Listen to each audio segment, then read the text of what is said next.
आम्ही शिवमहिला कृषी उत्पन्न गटाच्या महिला आहोत। आमचं गाव मांजरसुंबा। आम्ही आज येथे रानभाज्यांचा महोत्सव साजरा करत आहोत। ह्या रानभाज्या शेतामध्ये पिकल्या जातात, म्हणजे त्या आपोआप पिकतात। त्यासाठी आपल्याला वेगळा असा काही खर्च करावा लागत नाही किंवा आपल्याला वेगळी अशी पेरणी करावी लागत नाही। ह्या कुठेही बांधावर शेतामध्ये आपल्या शेतातील जे आपण पेरतो त्यामध्ये उगतात त्यापासून आपल्याला भरपूर जीवनसत्व प्रथिने भेटतात आणि खरंच ह्या भाज्या जीवनासाठी जगण्यासाठी खूप उपयुक्त आहेत। आणि या सर्वांच्या आपण भाज्या जर करून खाल्ली तर आपल्याला शरीरामध्ये कोणतेही घटक कमी पडणार नाही। धन्यवाद।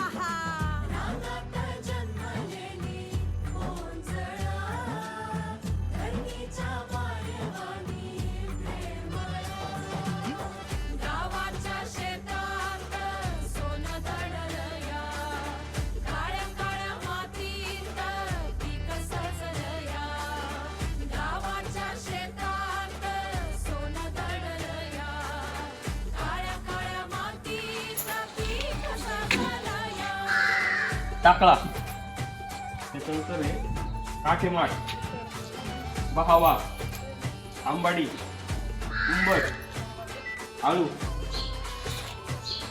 कराटा, तांदूळचा, गुळवेल आपल्याला आयुर्वेदिक आहे माहिती आहे, पण आपण त्याचा आहारात आपण समावेश करायला पाहिजे। शेवगा, त्याच्यानंतर कौश, त्याच्यानंतर कपाळपोळी, कौश आपल्याला सगळ्यांना माहिती आहे। त्याच्यानंतर कुरडू, जास्त कुरडू असते।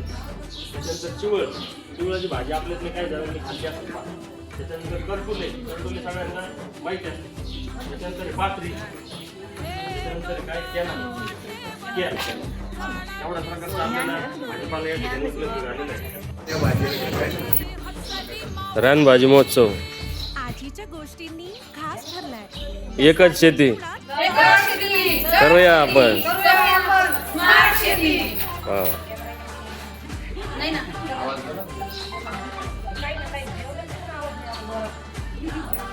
एकच शेती करूया आपण स्मार्ट शेती। वाव, पानाची आघाडायची कोंबड्याची बघितली मी, पण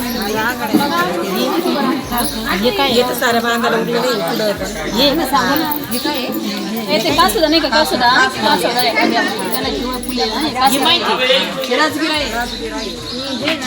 हे काय बहावा आहे बहावा सरांनी आणलं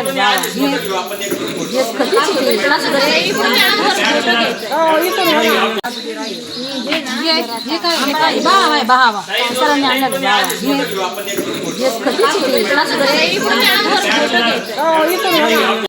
उत्सवानिमित्त आज एकत्रित जमलो। म्हणजे आज बऱ्याचशा जणी म्हटल्या की आम्ही रानभाज्या याच्यातल्या करतो, परंतु आम्ही जेव्हा PSC शिक्षण घेत होतो त्यावेळेस आम्ही बीड अल्बम करायचो। म्हणजे प्रत्येक याचा वापर आम्ही फक्त गवत म्हणून केला। म्हणजे आम्ही ज्यावेळेस शिकत होतो त्यावेळेस प्रत्येक बीड अल्बम करायचं, त्याच्यात असंच शेतात गवत म्हणूनच केला। पण आता आम्ही शिकलो की याचा उपयोग आपण रानभाजी म्हणून करू शकतो। ते यातल्या बऱ्याच रानभाज्या आपल्याला माहीत नसतात आणि आपण तांदूळ असेल, माठ असेल, या आपल्याला आता बाजारात पण अवेलेबल करटुलेला सगळ्यात जास्त मागणी। म्हणजे काही शेतकरी आता रानभाजी म्हणण्यापेक्षा याचा वापर भाजीपाल्यामध्ये आणलाय त्यांनी। करटुल्यासारखी बाग तयार केलेली आहे, उत्पन्नासाठी जी बाग आहे आपण रानभाजी तिला म्हणत होतो।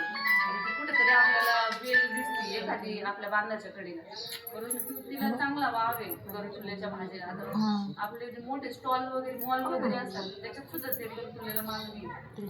आणि अशाच प्रकार करटुल्यासारखे जसं तांदूळ आहे, माठ आहे, सराट्याची भाजी आहे ती करतो आपण। आणि याचा वापर म्हणजे आपण जंगलात येतं असं म्हणतो, परंतु याचा वापर आपण जर आहारामध्ये वाढवलं तर जे रक्त प्रमाण जास्त असतं, जे जीवनसत्व आपल्याला त्याच्यातून मिळणार आहे। म्हणजे आपण भाजीला जे शेंगदाणे वगैरे घालतो याची काहीच गरज नसते। तेल मीठ तुम्ही टाकलं, मीठ मिरची बस याच्यावर तुमची ती रानभाजी होऊन जाते, तरी ते आपल्या शरीरासाठी खूप पोषक आहे। आज या निमित्ताने मी एवढंच सांगते। धन्यवाद।